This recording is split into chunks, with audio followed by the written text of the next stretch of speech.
An alliance is a shared expectation between multiple nations that they will support each other in disputes or armed conflicts.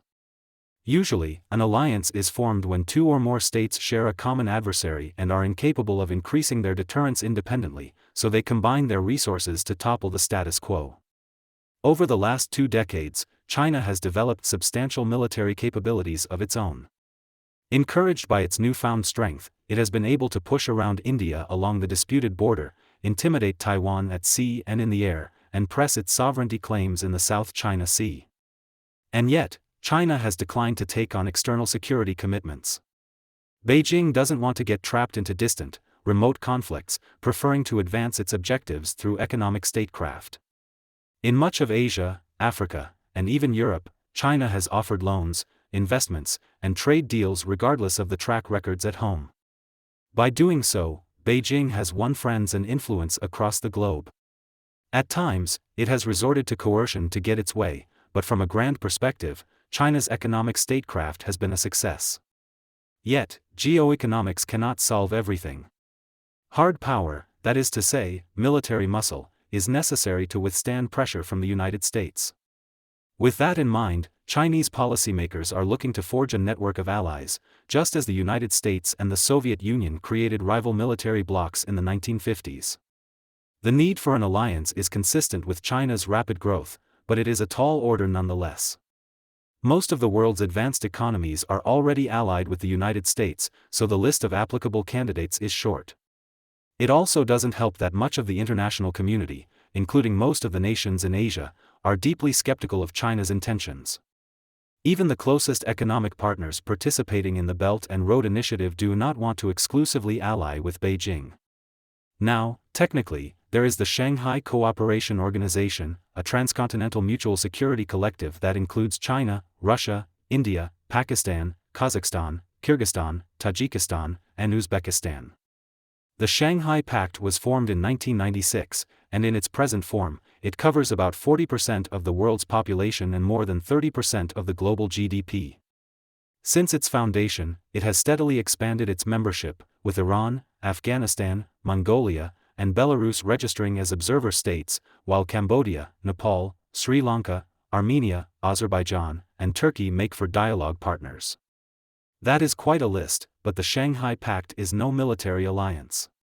Its purpose is to combat human trafficking, drug trafficking, arms trafficking, and to bolster cybersecurity. The members of the Shanghai Pact have shown no inclination to expand the organization beyond these responsibilities. So, China's security umbrella will have to come from somewhere else.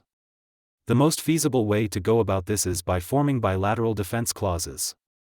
Cambodia, Laos, Nepal, as well as the Pacific island nations Kiribati, Vanuatu, and the Solomons, are some that would look favorable to an alliance with China.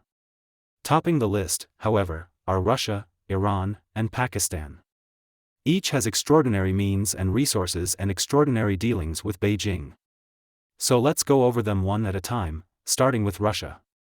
In 2019, Moscow and Beijing upgraded their association to a comprehensive strategic partnership, and the two have been more aligned at any point since the mid-1950s. Putin and Xi have met about 30 times throughout their political professions, indicating a robust correlation at the executive level. Public perceptions are complementary as well. A poll conducted by China's Global Times showed that over half the Chinese population viewed Russia as the most important country in foreign policy, while a poll by the US-based Pew Research Center showed 71% of Russians holding favorable opinions of China.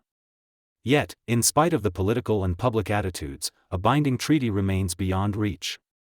China's economy is 10 times that of Russia, and the Chinese military budget dwarfs Russian spending by more than $227 billion. In the case of a military alliance, Russia would clearly take a back seat in policymaking. That is a disturbing prospect, especially in view of the region's demographics.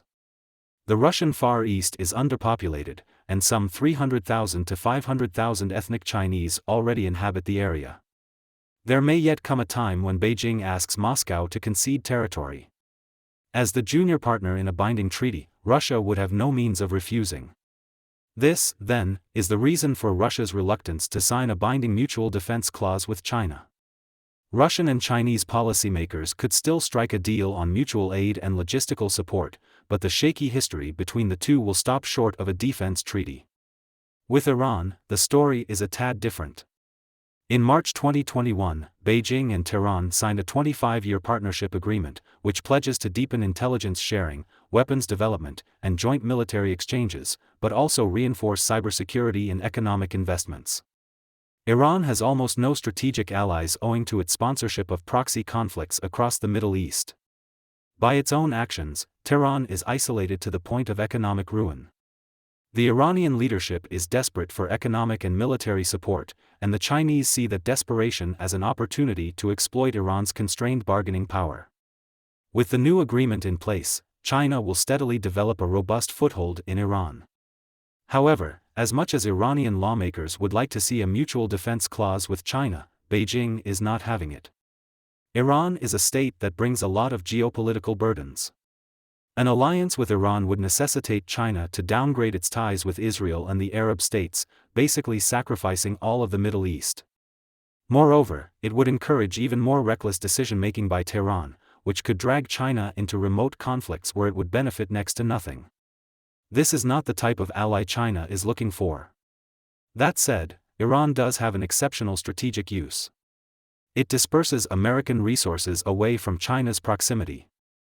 The more the U.S. naval fleets are preoccupied with Iran, the more space Beijing has to maneuver in the South China Sea. So while China plans to deepen its military ties with Iran, a formal alliance is unlikely. Pakistan is another potential candidate. As a nuclear-armed nation of some 225 million people, it would make for a valuable ally. It boasts a formidable military that can hold its own, and by allying with Pakistan, China could reinforce its access to the Indian Ocean, allowing it to bypass the maritime choke points in the South China Sea. In recent years, Islamabad has come to rely on Beijing for everything from technology transfers to coronavirus vaccines. In March this year, for instance, Pakistan commissioned its first batch of Chinese J-10C fighter aircraft into its air force. However, progress has come at a cost. The Chinese-American rivalry is heating up, and Pakistan is stuck in the middle. Islamabad's relationship with Washington has always been brittle, even at the best of times. Pakistan played an instrumental role during the Cold War and again during the War on Terror. Now, however, bilateral ties are at a crossroads. Pakistan has no lasting place in U.S. foreign policy, and its importance fluctuates according to Washington's interests in the region. Likewise, Pakistan does not know how much it can develop its ties with China without harming its links to the United States. As such, there is a schism among Pakistani policymakers.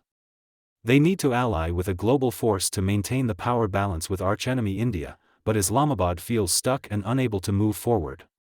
So while Beijing's outreach to Islamabad will deepen in the coming decade, especially in arms deals, Pakistan will be slow to come around.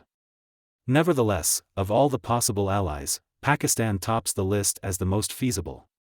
All things considered, China's growing military capabilities are great and all, but to magnify its power projection, it needs formal alliances.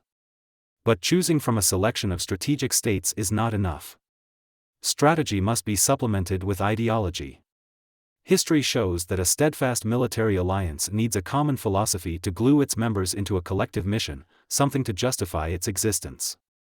NATO and the Warsaw Pact had clear-cut beliefs, which contributed to their durability. China, Russia, Iran, and Pakistan have little in common in culture or ideology.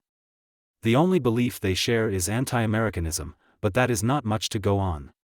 Now, no state can act prudently and simultaneously in every part of the globe at every moment of time.